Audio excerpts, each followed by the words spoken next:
Welcome to Get Over It, the consciousness transforming podcast for exceptional 21st century living.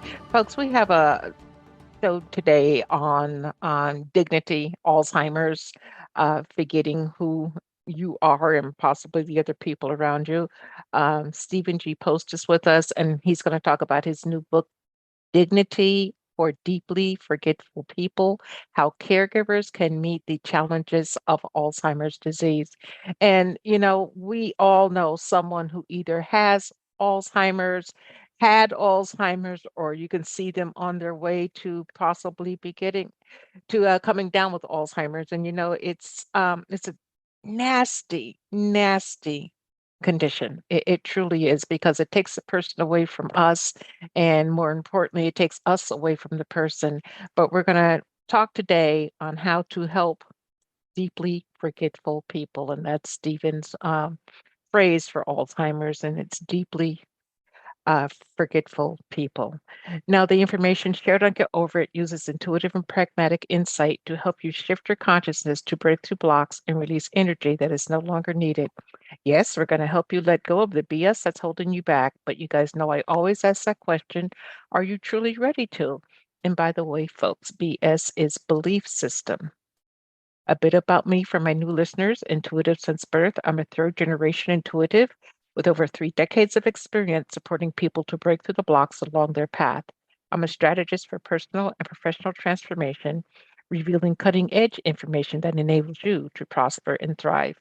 I spent 25 years in corporate America as an executive sales professional, and I'm the founder of Healing Visions Ministries and the Northern California Children's Education Network, a 501c3 nonprofit.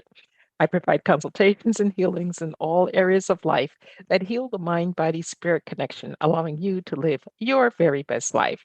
My clients tell me that I keep it real while providing them with accurate information to assist them along their journey as a spirit living a human existence. But they also say, if you really don't want to know, don't ask Monique. My background includes a doctorate in metaphysics, a Reiki master teacher, ordained minister, and clinical hypnotherapist. So whether you're stressed, depressed, or possessed, I can help. To find out more about me and the services I offer, go to my website, and that's moniquechapman.com. And I invite you to like me on Facebook and LinkedIn. And if you enjoy the podcast, please subscribe or give us some stars, whatever it is that you feel appropriate to do, because we would absolutely positively love it. My guest today, Stephen G. Post, Ph.D., is internationally renowned for his work with Alzheimer's patients, a disease which affects 4.5 million people in United States. He is the most widely quoted thinker about dignity and love for deeply forgetful people in the world and has addressed national conferences on all continents. His book, The Moral Challenge of Alzheimer's Disease, Ethical Issues from Diagnosing to Dying, was designated a medical classic of the century by the British Medical Journal, and that was back in 2009. Stephen began his work with Deeply Forgetful in the Cleveland area when he was a professor of religion and ethics. So he's come a long, long way. And he'll tell us his website because I don't have it here with me right now.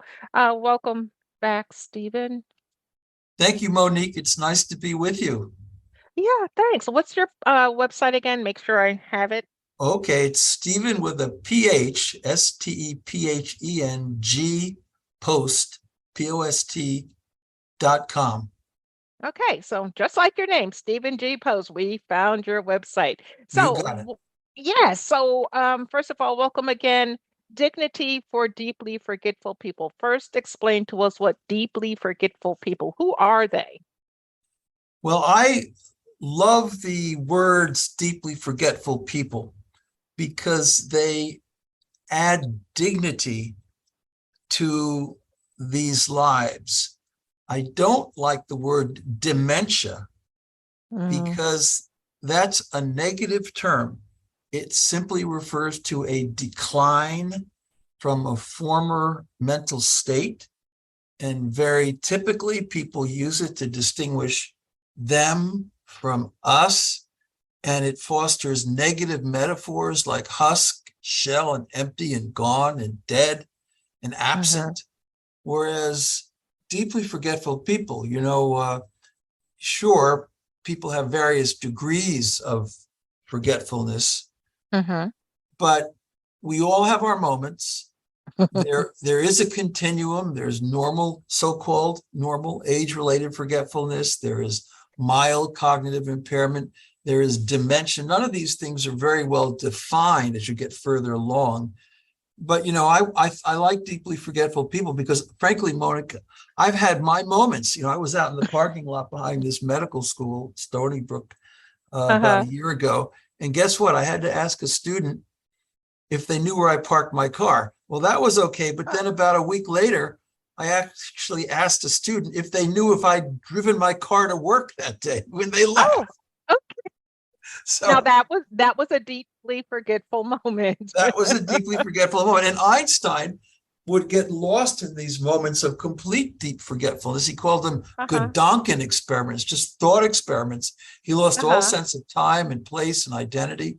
And he was very intuitive about this. And so it's not as though what they're experiencing is completely different than what we experience in lesser dimensions.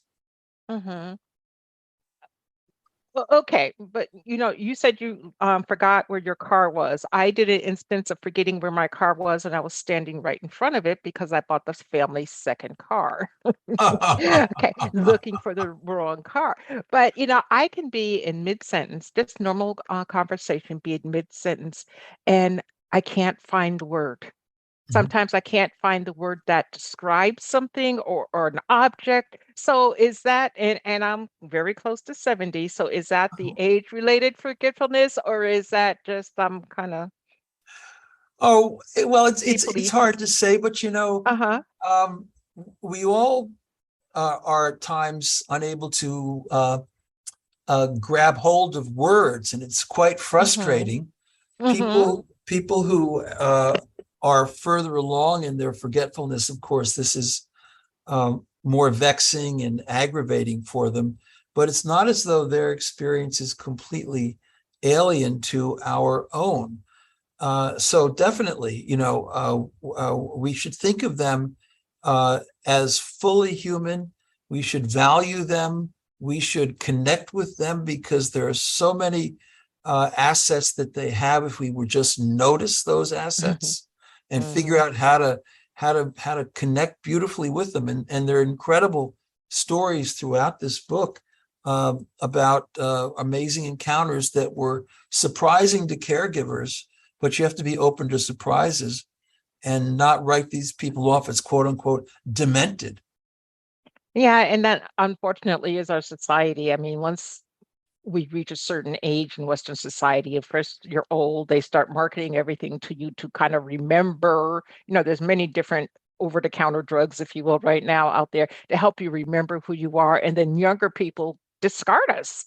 I mean, in other cultures, the older folks are sages and they're the wisdom keepers. In America, we're like, oh, they're just so put them out to pasture. But when they put us out to pasture, it seems like they're putting a lot of history out to pasture. But Yeah. I'd like to. We've been described as a kind of a cult of youth.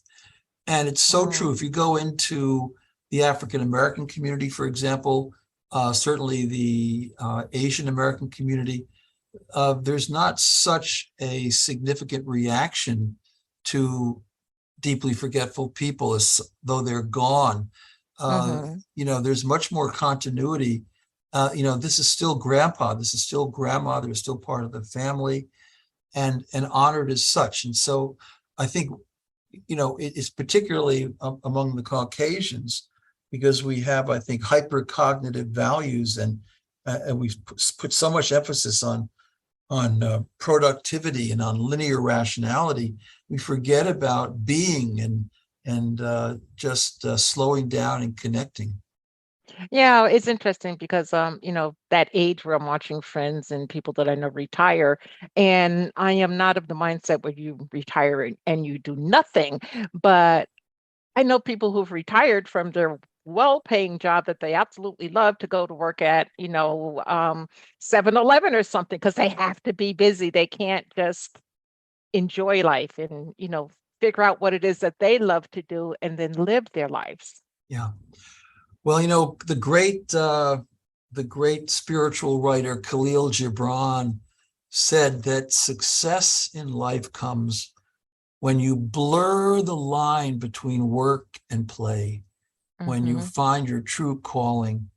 And many people do find their true calling, and so they never really work. They just have fun, and they do beautifully. They're never really tired or depleted or burned out, and they're doing what they should be doing. I believe everybody has a calling, and our job is to find it and then to use it to help other people. If we'd only do that. So I'd like to get back to dignity. Dignity for deeply forgetful people. In your book, you share a story about being near someone, and I can't remember exactly where you were, but it triggered something that happened with me, where someone had deep deep forgetfulness, and they were being yelled at by their Yes. caregiver. And I was in Safeway supermarket 4 miles over, and I heard this guy just yell at this woman. So me being nosy, I went and I took a peek, and the poor lady, she must have been about 90. I mean, she's shaking so much she could barely stand. And the male caregiver over her was pointing his finger at her and just screaming. And of course, I injected myself and Good. at least got him to stop screaming. But why? Why do these people do this? You know, they need coaching. Um, there is that story in the book, in the parking lot in front of the Joseph M. Foley Elder Healthcare Center, Mm-hmm. where a guy in the driver's seat was just screaming bloody murder at this very wonderful uh, wife of his, who was deeply forgetful and was heading into the clinic.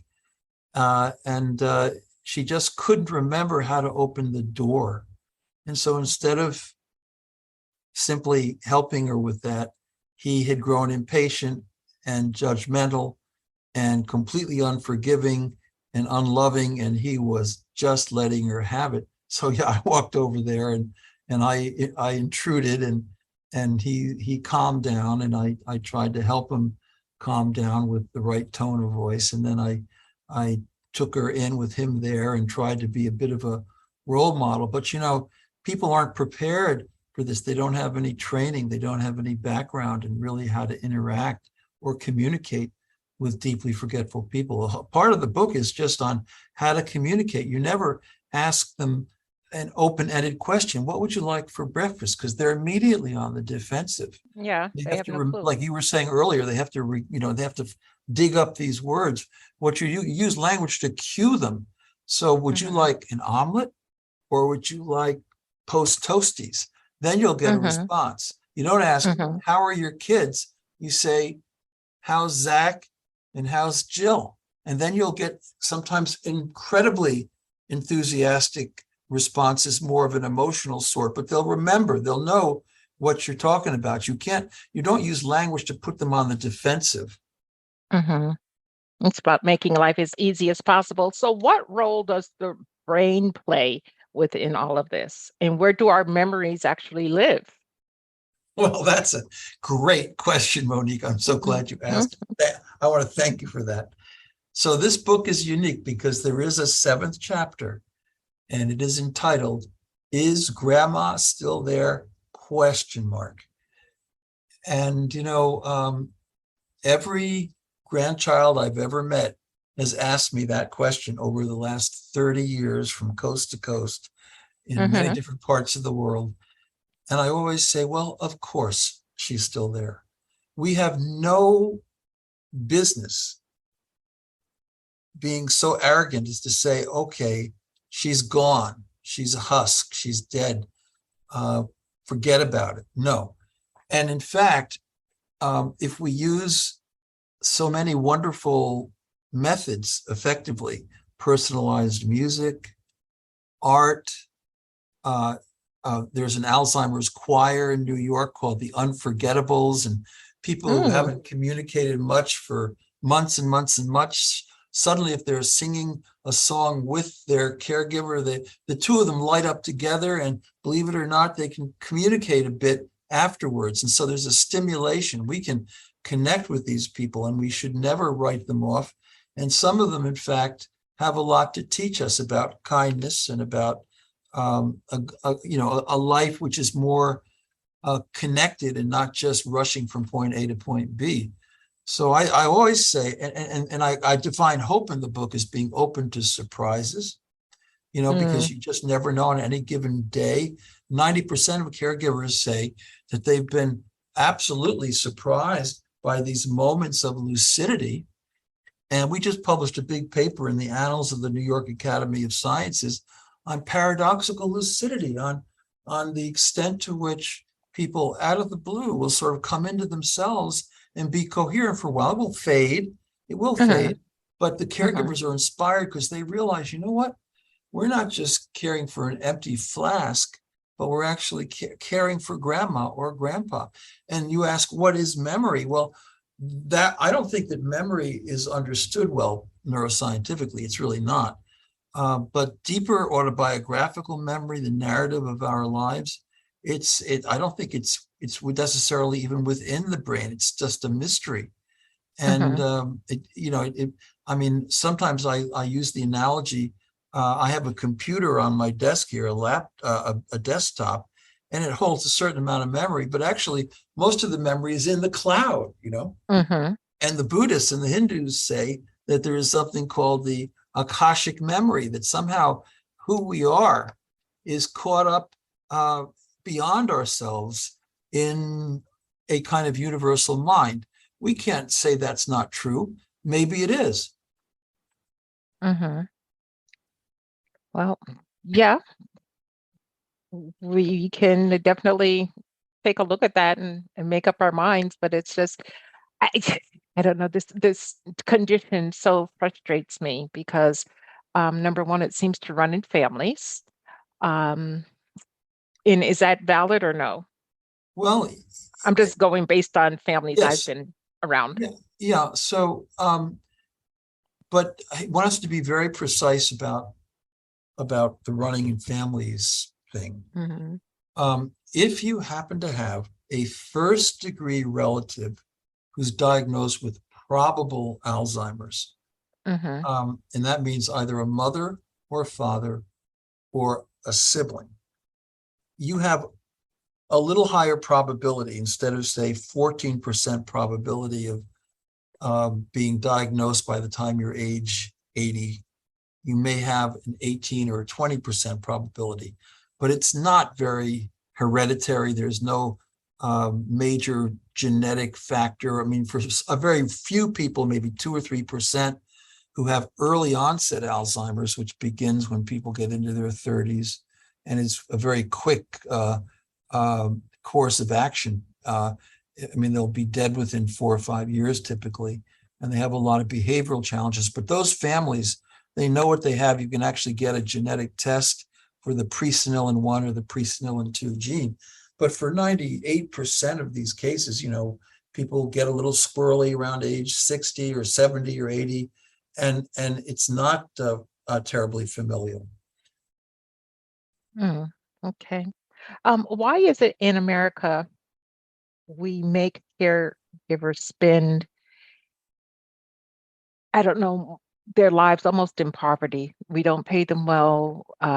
If it's a live-in situation, generally they're not treated very well all the time in the care person's home.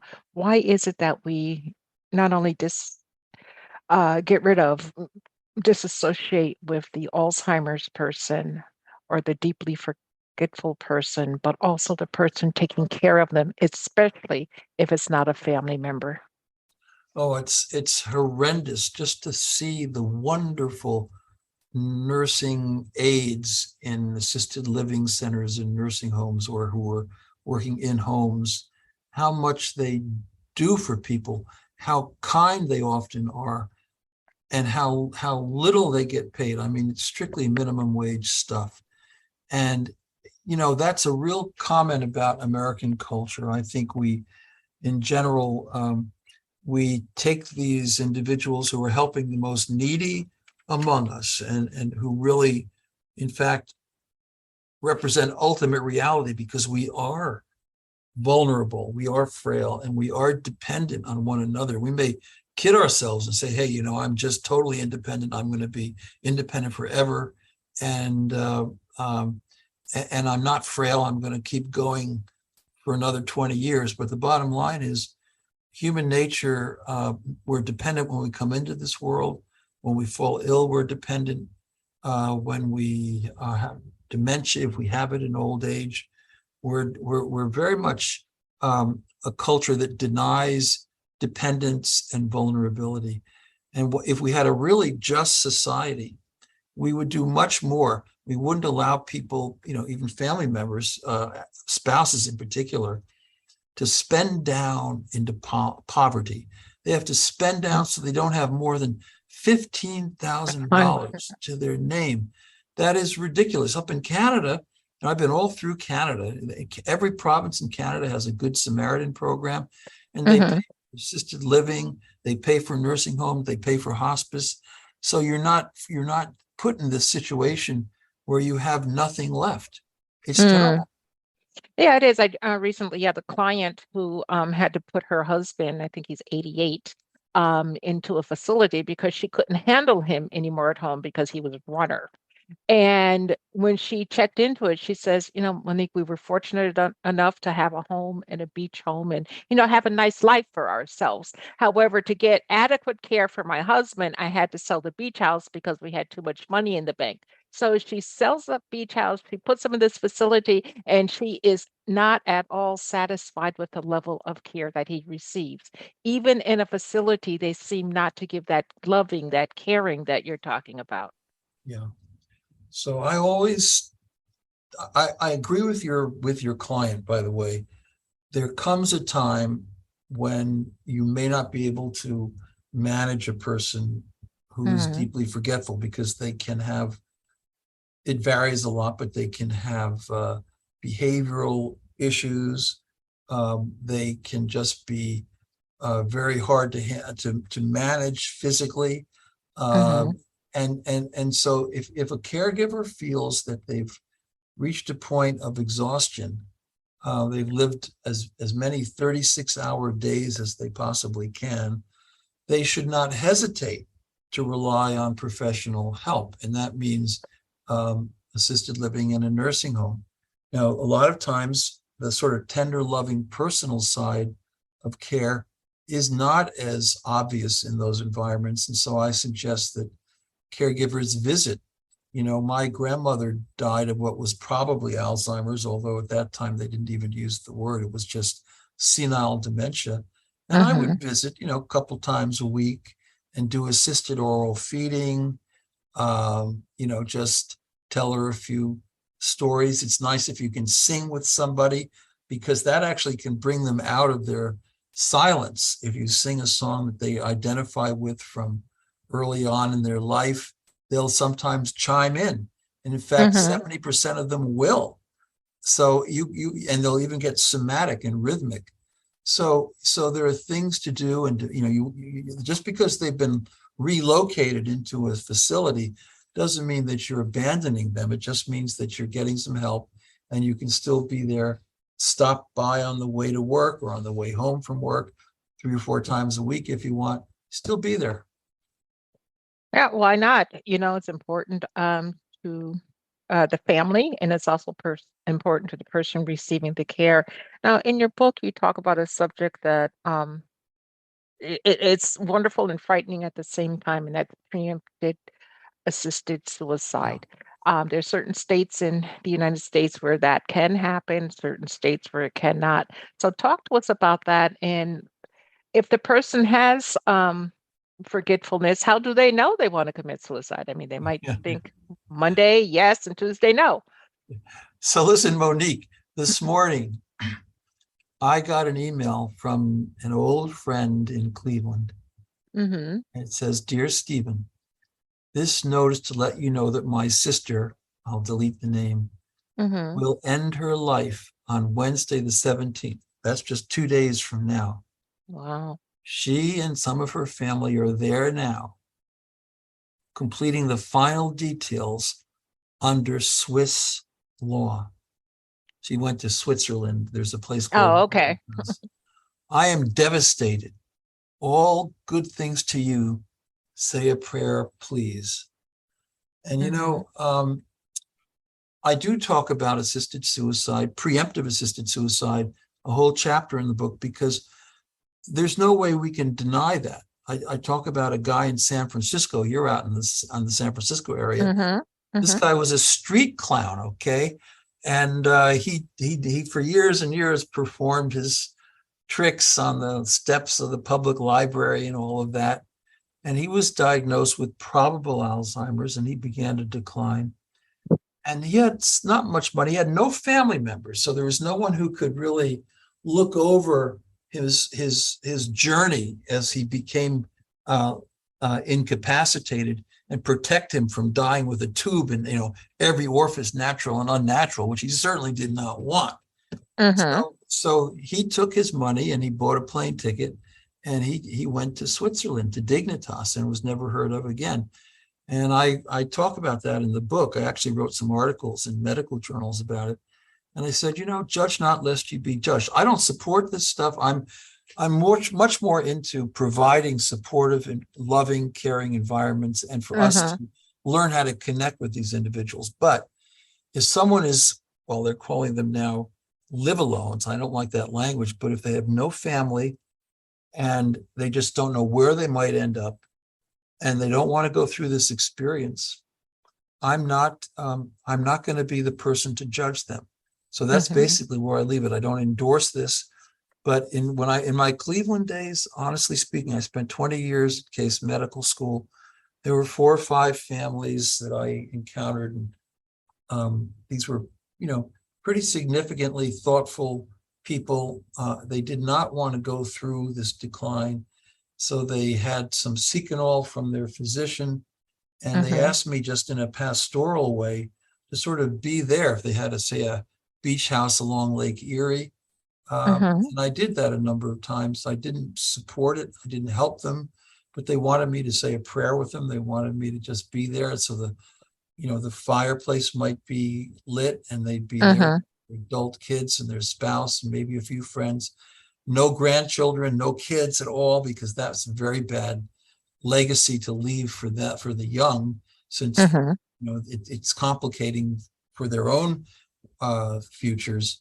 But I witnessed that, and Bach is playing, and the fire is burning, and everybody's saying goodbye and hugging, and then in comes that milkshake with the Seconal in it, and Mm-hmm. somebody swallows that down, and then in 20 minutes or half an hour they're asleep, and it's not a horrendous, hopeless thing. I don't Mm-hmm. endorse it. I'm not a proponent of this, and I have to be careful as not to make that clear for everybody. But I'm willing, if this is what someone really insists on doing, like that email I read you a little earlier. Mm-hmm.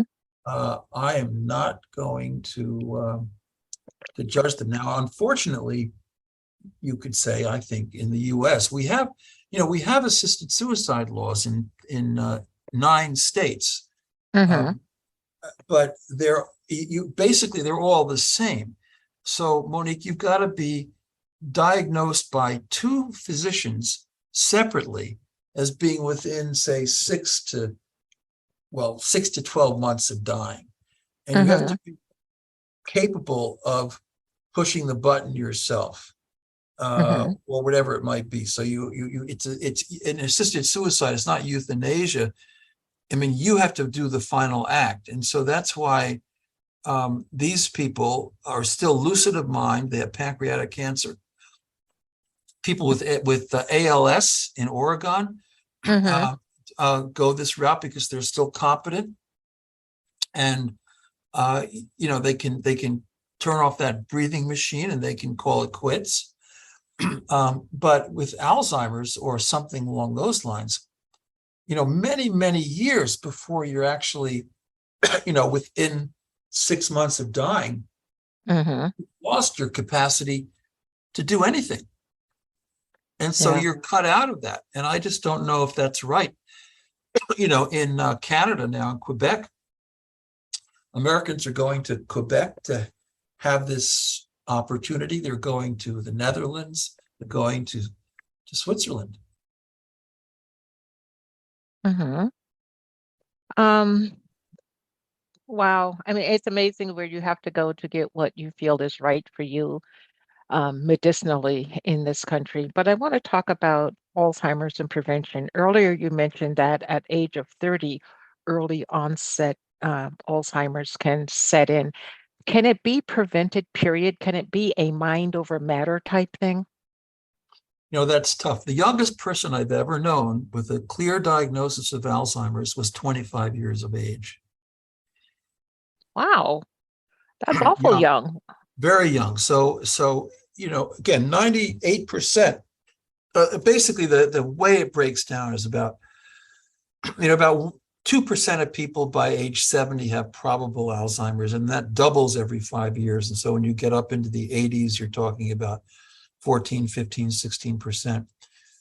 People used to think, well, okay, you get over that hump of 85 and you're home free. Not true. They now have studies of women, for example, in their late 90s, and 60% of them have probable Alzheimer's. Mm-hmm. So it doesn't get simpler as you age. But can you prevent it? Well, for the normal old age onset stuff, yes, because you've got plenty of time. Okay, diet makes a difference. I mean, Mm. for example, there's pretty good studies out of Colombia. The Mediterranean diet seems pretty good. That means basically uh, vegetables growing above the earth, not potatoes and roots and things. Mm-hmm. So lettuce, typical berries, strawberries, blackberries, blueberries. You can have fish. Fish are good. You want to basic. Cheeses are actually okay. So the Mediterranean diet seems to be slightly preventive. Again, it's not a miracle worker, but also Mm-hmm. exercise is important because a lot of what we call Alzheimer's is not just Alzheimer's. So quick definition, dementia can be caused by more than 200 different diseases. 100 years ago, the major cause of dementia was neurosyphilis. They didn't have antibiotics, Mm. and people weren't living as old as they are now. Mm-hmm. So they had got syphilis and it went to their brains. Now we don't have neurosyphilis around, but Mm-hmm. people are living to be a lot older, and age itself is the major predictor of Alzheimer's. But, many things. I mean, people can have chronic traumatic encephalitis. Concussions can cause Mm-hmm. dementia. Parkinson's is typically associated with dementia. There are so many conditions, diseases that cause dementia. So dementia is a set of symptoms, and it's not caused by any single disease, but by many different diseases. Alzheimer's probably causes about 50% of dementia in the US today, but it's very much mixed up with other things like small stroke events in the white matter of the brain. These are called vascular dementias. Mm-hmm. So if you eat carefully, if you get some exercise, it's been said that just walking at a regular pace, a half an hour a day, can be preventive, and I think that's true. I think some of those studies are compelling. Mm-hmm. Also, use your mind. I mean, you don't want to just be passive. Have a purpose. There's a study out of Rush Presbyterian Hospital in Chicago that's been duplicated twice now. Older adults who have a strong sense of purpose. Think about this, Monique. Mm-hmm. Strong sense of purpose have 1/3 less memory loss in old age. Mm. So if you have a purpose, a noble purpose in life, you will be doing things. Your memory will be not entirely, but will be more spared than it will be otherwise. And so a purpose in life can matter. Also, positive emotions. There's 20 years ago, I was actually at a conference out in Berkeley, and again, not too far from you. And that was the first time, these were leading neurologists from all over the US, the first time that they acknowledged publicly that probably stress, protracted stress, is a cause of Alzheimer's, because one of the things that Alzheimer's does is it shrinks a part of the brain called the hippocampus, which lays down memories. And so if you've got those stress hormones there, not only do they clog up your arteries with fatty acids and slow wound healing over a long period of time, but they also hurt your brain. So there's a great organization on Alzheimer's prevention that I was speaking with not long ago, and they think that meditation and mindfulness are important. So whatever you can do spiritually and socially to alleviate stress and anxiety, that can all be very helpful. And also, nature isn't a bad thing, because like when you go to a meditation place, you'll typically hear chimes and the winds and so forth. So, cherish nature and find inner peace. Okay. Now, say a person, has someone in their home who has come down with the energy of being deeply forgetful, and they can't care for them anymore. They just can't because of, living daily lives.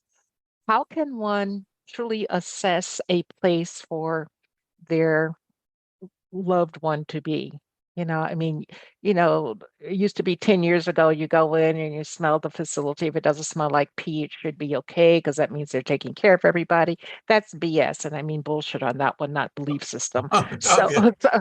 so how can we truly assess a place that is supposed to take care of those with memory issues?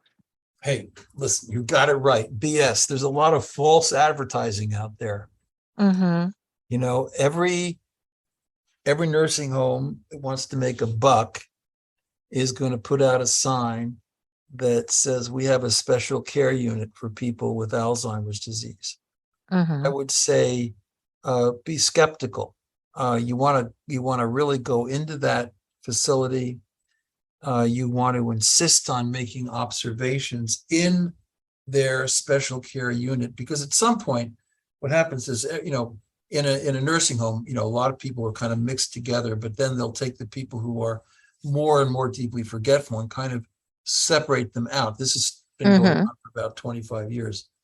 And so in any particular unit, you might have 20 to 25 people who are very deeply forgetful. You want to go in there, you want to spend time.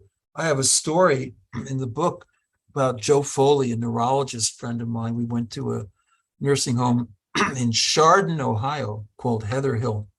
And I went into the special care unit, which was a good one. And Joe and I read the biographical sketches on the wall of this fellow's room. You always want to look for that. Do they have a bio sketch so that you can connect caregivers with who this person was and is and their narrative? And so we read this, and this fellow had a couple of sons, and he'd been in business. So we went out into the main room, and I asked the nurse to show us Jim, and she took me over to Jim, and I took him by the arm, and we sat down at a table, and I asked him, Jim, how are your sons? Because we read on the bio sketch that he had two sons. And he actually got very anxious, and I realized right then and there I hadn't spoken correctly. So then I said, hey, how's Luke and how's Zach? And he got very radiant and very energetic. Then he had a white branch that it was just a foot long or so, and he was painted white, and he put it in my hands, and he smiled. And if a smile was electric, the place would have caught on fire. And he said, God is love. And I asked the nurse, what's going on with Jim? Turns out he grew up, he loved his father a lot. And like a lot of these people who are deeply forgetful, the moment we're living in is kind of full of chaos. They can't interpret it very well. The buzzing, the beeping throws them off. So they'll go back in time to when and how they experienced tender, loving care. He loved his father a lot, and his father gave him a chore in the mornings, which was to bring kindling in for the fireplace. So he didn't have Oh. much linear rationality. He couldn't proceed from point A to point C. But boy, he had symbolic rationality. He knew that Mm-hmm. somehow who he was, his story was wrapped up with that white twig. And then there was a beat up rag doll on the floor. And, it looked like it had been made 80 years ago. Mm-hmm. A puppet doll that a little girl would have on her hand. And he actually walked over to that doll and he picked it up. And then he slowly ambulated over to a woman in a chair in the corner who was crying, and he put it on her lap and she stopped crying. And I asked the Mm-hmm. nurse, and yeah, that was her doll. So he still had a lot of emotional intelligence going on. He Mm-hmm. was maybe more sensitive than a lot of us are on a day-to-day basis. He wasn't running from point A to point B in a frenzy like we all have to do to make ends meet. He was in the moment, and he was sensitive and caring, and it was a beautiful thing. So I say I think I felt I could learn something from Jim. I did learn Mm-hmm. something from Jim. He was resilient, and he still had love in his heart. Yeah, and that's it. Unconditional love, the love in the heart. As I shared with you before the show began, my mom, actually, it's my stepmom, passed away of Alzheimer's. And, we had to place her, which like hurt everybody in the family, but it just couldn't be done in the home. And when it was time for her to make her transition, um, it seemed as if the nursing staff, including hospice, really didn't give a F. Right. And I'm talking about not caring. It's beyond not caring. So Yeah. talk to us about, when that final time comes for someone Yeah. struggling with this and it's time to make the choices of hospice or whatever you're going to make, especially if you're not doing the assisted suicide. What can we do? How can we look out for the loved one? Well, most older adults have extracted a promise from their family. Don't put me in a nursing home. Mhm. Yeah. All right. Yes, And that was the promise I was living up to, but I I failed. got you. Oh yeah, the first right there, and nursing home. I mean, it's a terrible, terrible name for any uh, uh, institution, because it Hmm. basically means they took the hospital model and moved it into some cinder block facility and put beds on it for people to lie down and die. I Hmm. mean, so assisted living. I mean, there are whole new movements in the design of assisted living programs, and they're really quite impressive in their own right. And they'll typically even have activities where older adults can, for example, set up baskets for a local charity and find meaning in their lives. So, they'll have uh, um, uh, iPods with music to stimulate memory. They'll do a lot of things, and you got to let people live their lives to the fullest so that they can um, flourish to whatever degree they're able to. But Hmm. yeah, I mean, so you have to be very careful, and you're going to have some caregivers who are wonderful. I mean, some of the greatest people I've ever known in my life are caregivers working underpaid in these kinds of settings.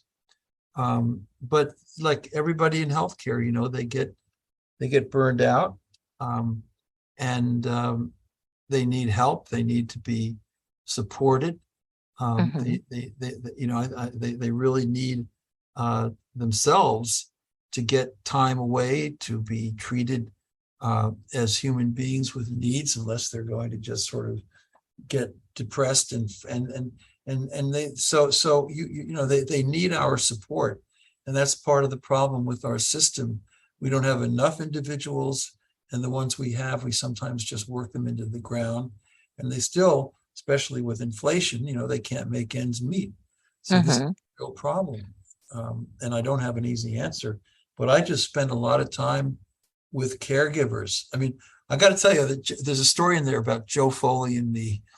Mm, Joe was the only neurologist who was both the president of the American Neurological Society and the American Academy for Neuroscience. And we spent about 20 years together in Cleveland. And we went to Mount Vernon, Ohio, where they had a geriatric psychiatric hospital. And mm-hmm, one wing of it was people with Down syndrome who would hit 45 and 50 years of age. And typically they have signs of dementia, so they're losing capacities. mm-hmm. And they can be challenging. So right there in the middle of Ohio, of all places, this is in San Francisco, there was a community of Hindus. They were from India, and Mm-hmm. and Joe and I just stood in this unit, and we looked at the love and care that they poured out on these individuals. They never became impatient. They were able to Mm-hmm. soothe them. It was a beautiful thing to behold. So Joe and I took a couple of them out to a pizza restaurant. Mm-hmm. By the way, I was going to tell a joke about pizza, but it's too cheesy. No, sorry about that. We So took him out cute. to we took him out to a pizza restaurant in Gambier, Ohio, Mm-hmm. and we asked him, so why are you so caring? I mean, you seem like unlimited in your love. And of course, by the way, for love to be love, it has to be unlimited. Mm-hmm. And and they said to us, Namaste, which is the Hindu greeting. And it means, I honor the divine in you as you honor the divine Fine in in me. me. And Mm-hmm. so what they were saying was, look, these folks may be deeply forgetful, but they're still as valuable as anyone else. And they have within them this point of light, this divinity. They're still part of and connected with this universal mind. And if you notice carefully, if you give them an opportunity, sometimes they'll express it completely out of the blue, and you'll feel very happy to be caring for them. Yeah. Wow, what a great story. Um, it's really important. I feel that if you are the caregiver and you've had too much, you've had enough, to have systems in place beforehand. Like most people can contact their local Alzheimer's association and sign up for respite care or any, other services that they may offer. I know that here in my city in Fremont, we have the Senior Citizens Commission, which I'm chair of, Ah, and we give out all kinds of information for not only just for Alzheimer's, but anything across the board for a senior, from getting a new job to, to figuring out how to travel the world, whatever it is. And these services are available, but we have to do some research mhm. and ask, not just go to the doctor and the doctor says A, B, or C. You got to make up your own mind. Wow, Stephen, I've really enjoyed speaking with you today. What pearl of wisdom would you like to leave with our audience regarding deeply forgetful people? Well, I would just warn everybody against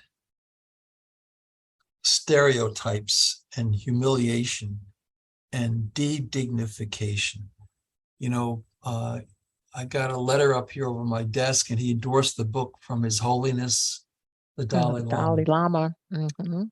And, I'd gone, this was in December of 2015, I'd gone over to India, to the Indian Institute for Advanced Studies, to do a program on consciousness and deeply forgetful people.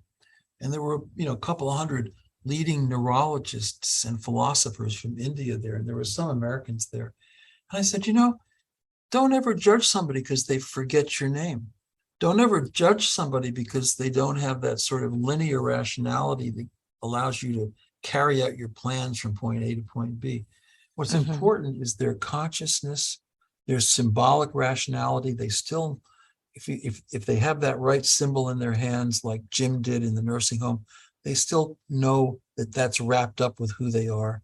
So Hmm. it's the rationality of who you are, not of what you do, that really matters. And His Holiness the Dalai Lama hangs around Bangalore, and he actually came into the back of that room and he said, what really matters is not linear rationality. All the Western philosophers say if you can't be an agent, an active agent in life, you don't really count so much. He said, what really matters is consciousness.